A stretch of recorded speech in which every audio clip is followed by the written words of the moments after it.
ना अफवाहें, ना सनसनी, ना हवा हवाई बातें,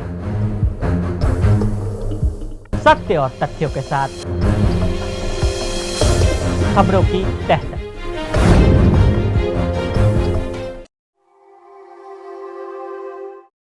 पाक सेना के खिलाफ मोर्चा खोलने वाली करीमा को आईएसआई ने मरवाया। बलूचिस्तान में मानवाधिकार के हनन को लेकर पाकिस्तानी सेना के खिलाफ मोर्चा खोलने वाली करीमा बलोच जब कनाडा में मृत पाई गई तो पाकिस्तानी इंटेलिजेंस एजेंसी आईएसआई पर करीमा की हत्या की साजिश रचने का आरोप लगाया गया। पाकिस्तान सरकार की तरफ से यहाँ के अकूत प्राकृतिक संसाधनों का दोहन किया जाता रहा है। इसी दोहन और बाहरी आबादी को यहाँ बसाने की सरकार की कोशिशों के खिलाफ 2003 से यहाँ संघर्ष अपने चरम पर है। करीमा बलोच कौन थी? बलूचिस्तान के अधिकार कार्यकर्ता करीमा बलूच पाकिस्तान सरकार के साथ बलूचिस्तान के लोगों के अधिकारों के लिए लड़ रही थी। वो एक राजनीतिक छात्र संगठन बलूच छात्र संगठन की पहली अध्यक्ष थी। बलूच कार्यकर्ताओं के बीच जबरन गायब होने का मुद्दा उठाने के लिए जानी जाती थी।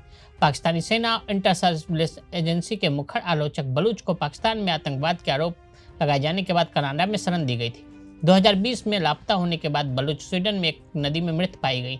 उस वर्ष निर्वासन में मरने वाली दूसरी बलूच कार्यकर्ता बन गई। करीमा से पहले मार्च 2020 में स्वीडन में रह रहे बलूच पत्रकार की भी लाश मिली थी। परिवार ने क्या कहा? निर्वासन में रह रहे बलूच के पति हैदर ने कहा कि मैं विश्वास नहीं कर सकता कि यह आत्महत्या है। वो एक मजबूत महिला थी और वो अच्छे मूड से घर से निकली थी। उन्होंने आगे कहा कि हम बेईमानी से इनकार नहीं कर सकते क्योंकि उन्हें लगातार धमकियां मिल रही थी। उन्होंने पाकिस्तान छोड़ दिया क्योंकि उनके घर पर 2 से अधिक बार छापा मारा गया।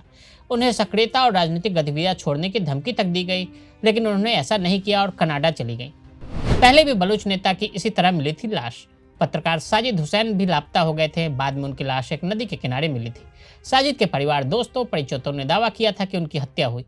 पेरिस के journalist organisation report without borders ने आरोप लगाया कि साजिद का संदिग्ध रूप से गायब होना, उनकी मौत को खो जाना एक साजिश थी। इसे पाकिस्तान इंटेलिजेंस एजेंसी आईएसआई और एमआई यानी मिलिट्री इंटेलिजेंस ऑफ पाकिस्तान ने अंजाम दिया। इसकी वजह पत्रकार के तौर पर उनके काम थे जो पाकिस्तान को खटक रहे थे। अगर आप भी लेना चाहते हैं देश दुनिया की तमाम जानकारी तो आज ही सब्सक्राइब करें हमारे चैनल को। साथ ही नीचे दिए बेल आइकन को जरूर दबाएं ताकि हर अपडेट आप तक पहुंच सके।